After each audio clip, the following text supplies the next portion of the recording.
오늘 본문 말씀은 우리가 잘 알고 있는 어리석은 부자의 비유입니다. 어마어마한 그 추수를 거둔 부자가 이 곡식을 어떻게 해야 하나 생각하다가 기존의 곳간을 허물고 큰 새로운 곳간을 만들었습니다. 그리고 거기에 모든 그 곡물을 다 보관하고 말하기를 이제 오랫동안 먹을 음식이 있으니까는 이제는 쉬고 즐기고 편히 먹고 마시자라고 생각했습니다. 근데 바로 그날 밤에 하나님께서 그의 영혼을 데려가셨습니다. 그러면 그 남은 그 재산은 누구의 것이 되겠느냐라고 예수님께서 질문하셨습니다. 조금 허무하게 들릴 수도 있는 이 비유를 통해서 예수님은 무엇을 말씀하시고자 하셨을까요? 이 비유의 의미를 알기 위해서는 예수님께서 어떠한 상황에서 이 말씀을 하셨는지 우리가 알아야 합니다. 누가복음 12장 13절에 나와 있습니다. 함께 읽겠습니다. 무리 중에 한 사람이 이르되 선생님 내 형을 명하여 유산을 나와 나누게 하소서 하니, 어떤 사람이 예수님께 와서 유산을 나누는 문제에 대해서 부탁을 했습니다. 이제 당시 유대 랍비는 율법에 관한 논쟁이 있을 때 그것을 중재하는 역할을 했습니다. 형과 유산을 나누는 문제는 율법과 연관이 되어 있기 때문에 당시 랍비들이 많이 이제 중재했던 문제였습니다. 하지만 예수님께서는 그 부탁을 들어주지 않으셨습니다. 주님은 유산을 나누는 문제에는 관심이 없으셨습니다. 대신에 주님은 그런 문제와 분쟁이 발생하는 이유에 대해서 말씀하기 원하셨습니다. 그 이유는 바로 탐욕이었습니다. 누가복음 12장 15절 함께 읽겠습니다. 그들에게 이르시되 삼가 모든 탐심을 물리치라. 사람의 생명이 그 소유에 넉넉한 데 있지 아니하니라 하시고. 아멘. 예수님은 유산에 대한 분쟁이 왜 일어나는지 아셨습니다. 더 많은 것을 갖고자 하는 그 탐심으로 말미암아서 이 문제가 발생했습니다. 문제의 핵심, 문제의 그 원인을 지적하신 예수님은 이 탐심이 얼마나 심각한 문제인지 알려주기 원하셨습니다. 그래서 이를 위해서 주님은 어리석은 부자의 비유를 말씀하셨습니다. 이 비유에 보면 탐욕에 대한 세 가지 특징이 나와 있습니다. 첫째로 탐욕은 만족할 줄 모르는 욕망입니다. 누가복음 12장 16절 17절 함께 읽겠습니다. 또 비유로 그들에게 말하여 이르시되 한 부자가 그 밭에 소출이 풍성하매 심중에 생각하여 이르되 내가 곡식 쌓아둘 곳이 없으니 어찌할까 하고. 한 부자가 아주 풍성한 추수를 거두었습니다. 추수한 곡식이 얼마나 많았는지 쌓아둘 곳이 없을 정도로 많았습니다. 여러분, 진짜 부자는 자기 통장의 잔고가 얼마인지 몰라야 한다고 합니다. 평범한 사람은 이번 달 수입이 얼마이고 그래서 지금 통장에 잔고가 얼마 있다는 것을 다 압니다. 하지만 부자는 안 그래도 돈이 많은데 매일같이 돈이 들어오니까 통장의 잔고가 얼마인지 모른다고 합니다. 마찬가지로 이 부자는 쌓아둘 곳이 없을 정도로 많은 곡식을 가졌습니다. 그럼에도 불구하고 그는 그것에 만족할 줄 몰랐습니다. 필요한 것보다 훨씬 더 많음에도 불구하고 그것을 나누지 않고 자기가 혼자서 다 가지려고 했습니다. 그래서 생각하기를 어떻게 해야지 이 곡식을 다 보관할 수 있을까 생각했던 것입니다. 이것이 바로 탐욕의 본질입니다. 필요한 것보다 훨씬 더 많이 있음에도 불구하고 그것으로 만족할 줄 모르는 마음, 이것이 바로 탐욕입니다. 탐욕은 항상 조금 더를 외치게 되는 것입니다. 내가 쓸 수 있는 것보다 훨씬 더 많음에도 불구하고 이제 충분하다라고 말할 줄 모르는 것이 바로 탐욕입니다. 탐욕이 어떤 모습인지 우리가 쉽게 볼 수 있는 것이 있는데요. 바로 식탐입니다. 식탐. 혹시 여러분은 주변에 식탐이 많은 친구가 있으신가요? 음식을 탐하고 더 많이 먹으려는 그런 분을 보면 어떠한 기분이 드십니까? 우리가 이제 비만 관리를 위해서 전문가에게 조언을 구하면요, 가장 먼저 하는 말이 이 말이라고 합니다. 배부르면 그만 드세요. 초등학생도 다 아는 얘기죠. 근데 이 말을 지키는 것이 쉽나요? 어렵나요? 어렵습니다. 왜 어렵나요? 맛있는 음식이 너무 많기 때문입니다. 과거에 비하면 음식의 퀄리티가 너무 올라갔습니다. 예전에는 맛집을 가려면 멀리 가야 했는데 이제는 집 가까이에도 맛집이 아주 많이 있습니다.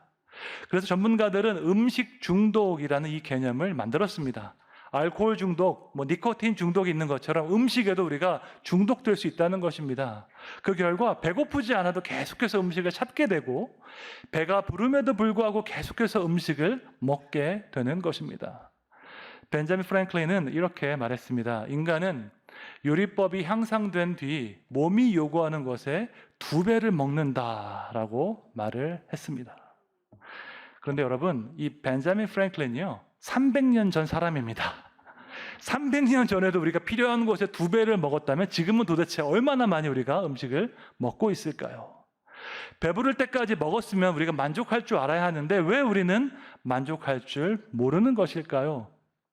그 이유는 간단합니다. 만족하는 법을 배우지 못했기 때문입니다.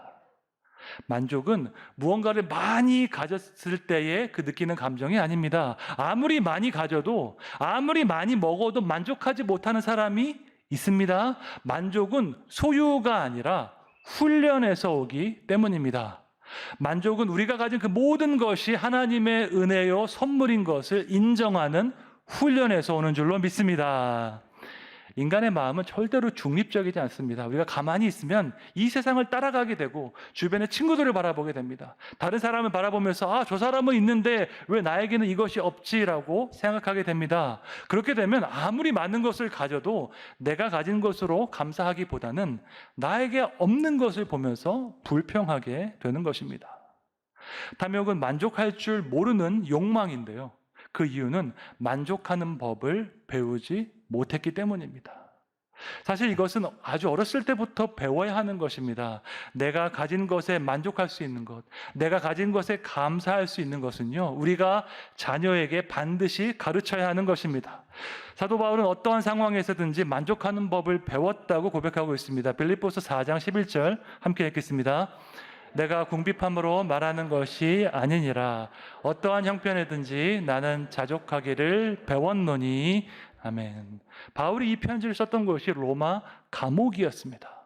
복음을 위해서 감옥에 갇힌 상황이 있지만 바울은 그 상황에서도 만족하는 법을 배웠다고 고백하고 있습니다. 만족은 얼마나 많이 가졌는지에 대한 문제가 아닙니다. 아무리 많이 가져도 만족할 줄 모르는 사람이 있고 반면에 가진 것이 많지 않지만 만족하는 사람도 있습니다. 만족은 내가 가진 모든 것이 하나님의 은혜이고 선물인 것을 인정하는 것입니다. 얼마나 많이 가졌는지 상관없이 이것을 주신 분이 하나님이시구나 인정하는 것이 만족인 줄로 믿습니다. 이렇게 만족하는 법을 배운 사람만이 인생에 대해서 감사할 수 있고 만족할 수 있습니다. 반면에 만족하는 법을 배우지 못한 사람은 아무리 많이 가져도 만족할 수 없습니다. 그 결과 그는 만족할 줄 모르는 욕망, 즉 탐욕에 빠지게 되는 것입니다. 탐욕의 두 번째 특징은 나눌 줄 모르는 인색함입니다. 탐욕이 있는 사람은 아무리 많이 가져도 만족할 수 없습니다. 그래서 다른 사람에게 나누어 주는 것을 너무나도 아까워합니다. 이것이 바로 오늘 본문에 나오는 부자의 태도였습니다. 누가복음 12장 18절 함께 읽겠습니다. 또 이르되 내가 이렇게 하리라. 내 곡간을 헐고 더 크게 짓고 내 모든 곡식과 물건을 거기 쌓아두리라. 아멘. 부자는 풍성한 추수를 거두었고 쌓을 곳이 없을 정도로 곡식이 많았습니다. 여러분이라면 그런 상황에서 어떻게 하시겠습니까? 곡식이 너무 많아서 도저히 내가 쌓아둘 곳이 없다면 여러분은 어떻게 하시겠습니까? 아마 많은 사람들은 이럴 때 인심을 좀 쓸 것입니다. 그동안 고마웠던 사람들에게 좀 나눠주고 내 주변의 어려운 이웃들에게도 좀 나누어 줄 것입니다. 충분히 먹고도 남을 만큼 있으니까 이럴 때 좀 인심을 베푸는 것이지요. 혹시 선한 마음으로 나누지 못한다면 투자하는 마음으로라도 나눌 수 있습니다. 재물이 넉넉할 때 이걸 좀 잘 사용해서 좋은 관계를 맺어두면 혹시 나중에 내가 어려울 때 도움을 받을 수 있기 때문입니다. 하지만 이 부자는 그렇게 하지 않았습니다. 충분히 먹고도 남을 곡식이 있었지만 그것을 나누지 않았습니다. 그동안 고마웠던 사람이 있었을 텐데 그를 모른 채 했습니다. 자기 주변에 분명히 어려운 사람이 있었을 텐데 그 사람들을 무시했습니다. 부자는 자신의 것을 나누지 않고 혼자서 다 가지려고 했습니다. 그래서 곡간을 허물고 더 큰 곡간을 세웠습니다. 더 큰 곡간 안에 곡물을 다 저장했던 것입니다.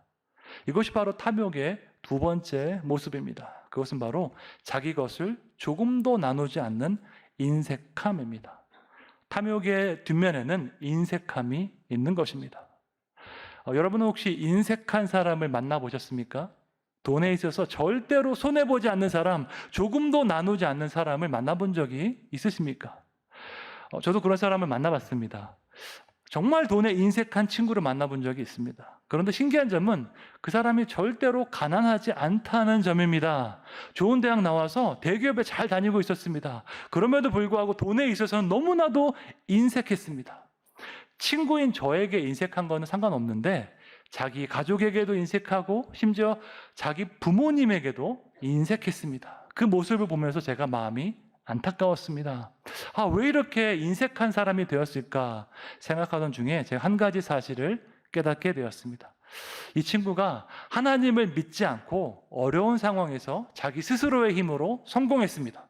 그러다 보니까 내가 이룬 그 모든 것은 다 내 것이라고 생각하는 경향이 있었습니다. 다시 말해서 이 친구는요, 은혜가 무엇인지 살면서 단 한 번도 경험해 본 적이 없습니다.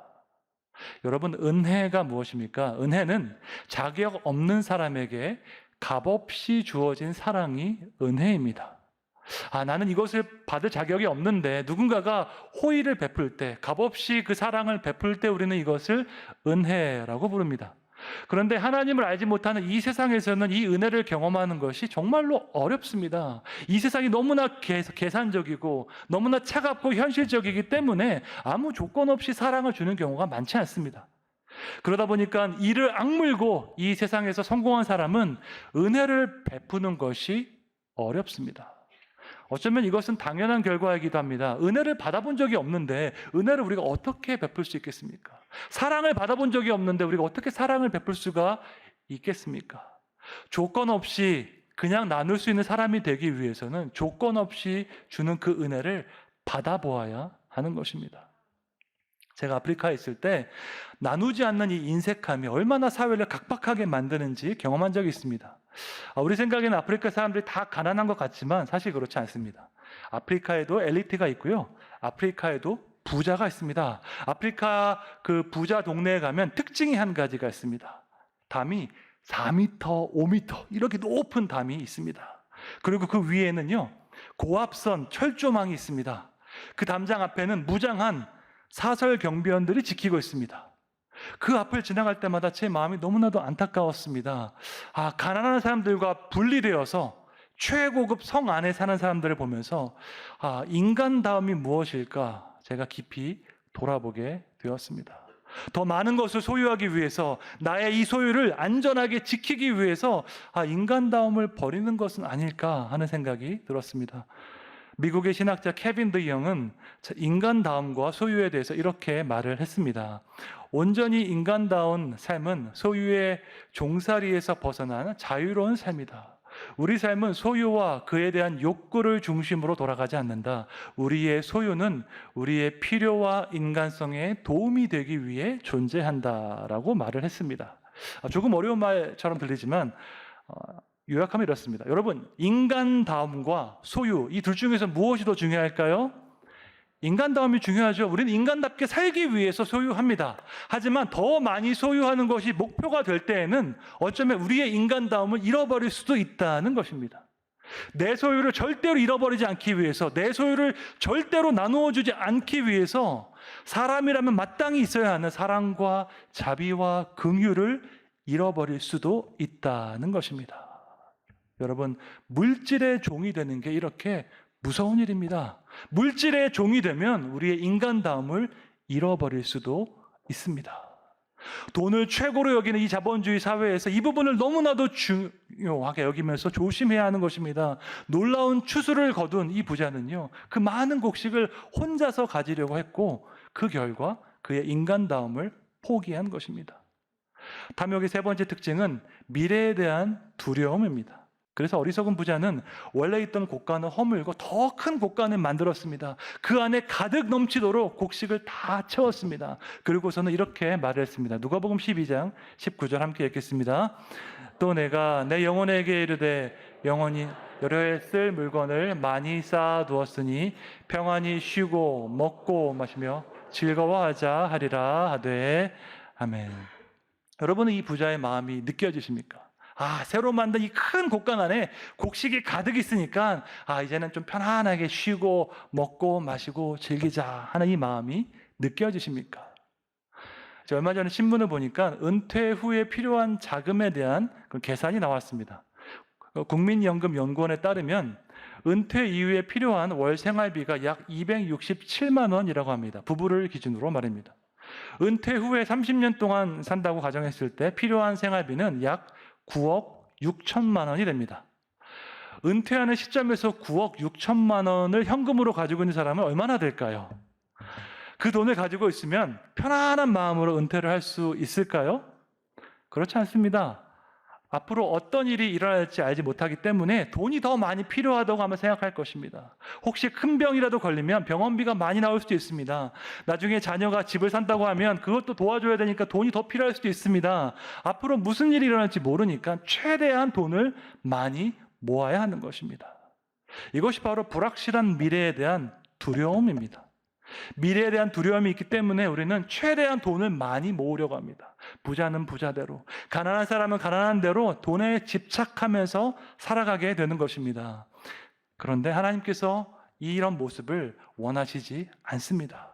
미래에 대한 두려움을 가지고 있는 우리에게 주님께서 이렇게 말씀하십니다. 히브리서 13장 5절 말씀 함께 읽겠습니다. 돈을 사랑하지 말고 있는 바를 족한 줄로 알아. 그가 친히 말씀하시기를 내가 결코 너희를 버리지 아니하고 너희를 떠나지 아니하리라 하셨느니라. 아멘. 우리가 돈을 사랑하고 돈을 의지하는 이유는 미래에 대한 두려움 때문입니다. 나중에 문제가 있을 때를 대비해서 돈을 최대한 많이 모으려고 합니다. 물론 노후를 대비하는 것 우리의 책임이고 필요한 일이기도 합니다. 하지만 성경은 우리에게 말하기를 미래에 대해서 두려워하지 말라고 말씀하십니다. 주님께서 우리를 버리지 않으시고 주님께서 우리를 떠나지 않으시기 때문입니다. 유한한 그 재물을 의지하는 것이 아니라 무한하신 그 하나님을 소유하는 것이 더 복된 줄로 믿습니다. 선하신 하나님께서 우리에게 무엇이 필요한지 다 아시고 우리가 생각하는 것에 넘치도록 채우시기 때문입니다. 자기 미래를 스스로 책임지려고 많은 곡식을 쌓아둔 부자를 향해서 주님께서 이렇게 말씀하십니다. 누가복음 12장 20절 말씀 함께 읽겠습니다. 하나님은 이르시되 어리석은 자여 오늘 밤에 내 영혼을 도로 찾으리니 그러면 내 준비한 것이 누구의 것이 되겠느냐 하셨으니. 아멘. 하나님은 왜 부자에게 어리석은 자여라고 말씀하셨을까요? 그는 자기 미래를 자기 스스로 주관할 수 있다고 생각했기 때문입니다. 내 마음대로, 내 계획대로 내 인생을 주관할 수 있다고 생각했기 때문에 하나님께서 그 사람에게 어리석은 자여라고 말씀하셨습니다. 그런데 이것은 아주 큰 착각이었습니다. 우리는 우리의 미래를 알 수 없는 연약한 인생이기 때문입니다. 우리의 미래는커녕 당장 내일 무슨 일이 일어날지 우리는 알 수 없습니다. 이것을 깨달은 사람은 지혜로운 사람이고 이것을 깨닫지 못한 사람은 어리석은 사람인 것입니다. 어리석은 사람은 자기 마음대로 미래에 대해서 말합니다. 내가 이 일도 할 거고 이 일도 할 거고 자랑스럽게 말합니다. 하지만 성경은 그런 사람에게 이렇게 말씀하고 있습니다. 야고보서 4장 13절 14절 함께 읽겠습니다. 들으라 너희 중에 말하기를 오늘이나 내일이나 우리가 어떤 도시에 가서 거기서 1년을 머물며 장사하여 이익을 보리라 하는 자들아 내일 일을 너희가 알지 못하는도다. 너희 생명이 무엇이냐? 너희는 잠깐 보이다가 없어지는 안개니라. 아멘. 우리는 잠깐 보이다가 없어지는 안개와도 같은 인생입니다. 제가 예전에 전도서 설교를 할 때 헛되다라는 단어가 히브리어로 헤벨이라고 말씀드렸습니다. 헤벨이라는 단어가 기본적인 의미로 입김, 수증기, 바람을 뜻합니다. 잠시 동안 있다가 사라지는 것을 의미합니다.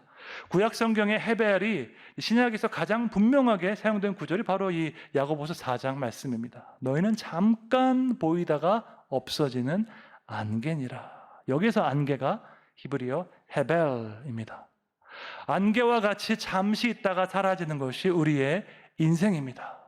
내일 당장 무슨 일이 있을지 알 수 없는 것이 우리의 인생입니다. 주님께서 붙잡아 주지 않으시면 언제라도 넘어질 수 있는 것이 우리의 인생입니다. 그런데 주님을 의지하지 않고 내가 모은 돈을 의지하고 내가 모아놓은 곡식을 의지하는 것은 정말로 어리석은 일입니다. 내 미래를 내 스스로 주관할 수 있다고 생각하는 건 역시 너무나도 어리석은 일입니다. 그래서 주님께서 부자에게 말씀하십니다. 어리석은 자여, 오늘 밤에 내 영혼을 찾으리니 그러면 이 모든 것이 누구의 것이 되겠느냐라고 물으셨습니다. 일평생 돈에 집착해서 돈을 위해서만 살다가 가면 그 남은 돈은 누구의 것이 되겠습니까? 절반은 국가에서 세금으로 가져갑니다. 나머지 절반 자녀에게 가서 조금 더 편안하게 살겠죠. 하지만 그 돈을 버느라고 신앙생활에 소홀하고 가족에게 소홀했다면 과연 그것이 지혜로운 인생이겠습니까? 성경이 말하는 지혜는 내 미래를 내가 책임질 수 없다는 것입니다.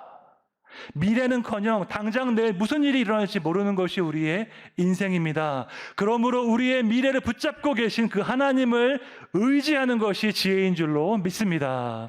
우리를 버리지 않으시고 우리를 떠나지 않으시는 그 하나님과 동행하는 것이 지혜인 줄로 믿습니다.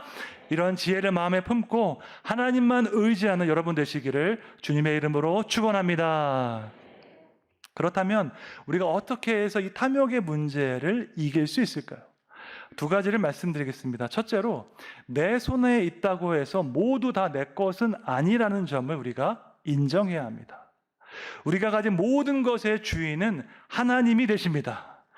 우리가 그분의 소유를 잠시 맡은 청지기에 불과한 것입니다. 주인의 소유를 맡은 그 청지기가 그것을 자기 것이라고 착각하면 안 됩니다. 청지기는 주인의 소유를 맡아서 주인의 뜻에 맞게 사용하는 것뿐입니다. 그래서 오늘 본문 말씀 직후에 누가복음 12장에서 예수님께서 청지기에 대해서 이렇게 말씀하십니다. 42절 말씀 함께 읽겠습니다. 주께서 이르시되 지혜 있고 진실한 청지기가 되어 주인에게 그 집 종들을 맡아 때를 따라 양식을 나누어 줄 자가 누구냐? 아멘. 이 말씀은 청지기의 역할에 대해서 너무나도 분명하게 말씀하고 있습니다. 청지기의 역할은 주인의 소유를 잠시 동안 맡아서 주인의 뜻에 맞게 나누어 주는 것입니다. 주인이 맡긴 것을 나의 것으로 생각하는 것이 아니라 주님의 뜻에 맞게 잘 사용하는 것입니다. 그런데 어리석은 부자는 이와 정반대로 행동했습니다. 그 많은 곡식을 다 자기 것이라고 생각하면서 나누지 않았습니다. 이 부자는 청지기 의식이 전혀 없는 사람이었습니다. 탐욕으로 가득한 이 부자가 오만하게 말합니다. 내 곡간, 내 곡식, 내 물건, 내 영혼이라고 말을 하고 있습니다. 이 짧은 본문 안에 나라는 헬라어 단어가 무려 8번이나 사용되었습니다. 그는 자기 손에 있는 모든 것은 다 자기 것이라고 생각했습니다. 곡간도 내 것이고 곡식도 내 것이고 물건도 다 내 것이라고 생각했습니다. 그런데 이것은 하나님 보시기에 악한 일이었습니다. 왜 악할까요? 주인 되신 그 하나님의 뜻을 생각하지 않았기 때문입니다. 하나님께서 잠시 동안 맡기신 그것을 다 자기 것으로 생각하고 하나님을 주인으로 여기지 않았기 때문입니다. 하나님을 주인으로 여기지 않으면요, 우리는 그 물질을 주인으로 섬기게 되어 있습니다. 그래서 성경은 말하기를 탐욕을 우상숭배다라고 말하고 있습니다. 돈과 관련해서 제일 중요한 것은요, 우리가 돈의 지배를 받지 말아야 한다는 점입니다. 우리가 돈 위에 있고 우리가 돈을 지배해야 합니다. 돈이 우리를 지배하고 돈이 우리를 조종해서는 안 됩니다. 그러면 돈의 지배를 받지 않으려면 어떻게 해야 할까요? 하나님의 뜻에 맞게 돈을 사용하면 됩니다. 이 주인이 내가 아니라 이 모든 것의 주인이 하나님인 것을 인정하고 하나님의 나라를 위해서, 가난하고 어려운 이웃을 위해서 이 돈을 사용하면 됩니다. 물론 우리 가족을 위해서도 감사한 마음으로 지혜롭게 돈을 사용하면 되는 것입니다. 우리가 예배 시간에 헌금하는 이유가 무엇입니까? 헌금할 때마다 우리는 돈을 향해서 선포하는 것입니다. 나는 너의 종이 아니다. 나는 너를 다스리는 돈의 주인이고 내가 섬기는 것은 하나님이다 라고 고백하는 행동이 바로 헌금입니다. 하나님의 뜻에 맞게 우리가 돈을 사용할 때 우리는 돈의 지배를 받지 않게 되는 줄로 믿습니다. 내 손에 있다고 다 내 것이 아닙니다. 모든 것의 그 주인은 하나님이시고 우리는 그것을 잠시 동안 맡은 청지기에 불과합니다. 주님께서 말씀하십니다. 돈을 사랑하지 말고 있는 바를 족한 줄로 알아. 내가 결코 너를 버리지 않고 결코 너를 떠나지 않겠다고 약속하십니다. 너무나 빨리 지나가는 우리 인생, 주님께서 함께 하시고 돌보시는 줄로 믿습니다. 우리의 미래를 붙잡고 계신 그 주님을 바라보며 그분의 사랑 안에서 참된 만족을 누리시기를 주님의 이름으로 축원합니다.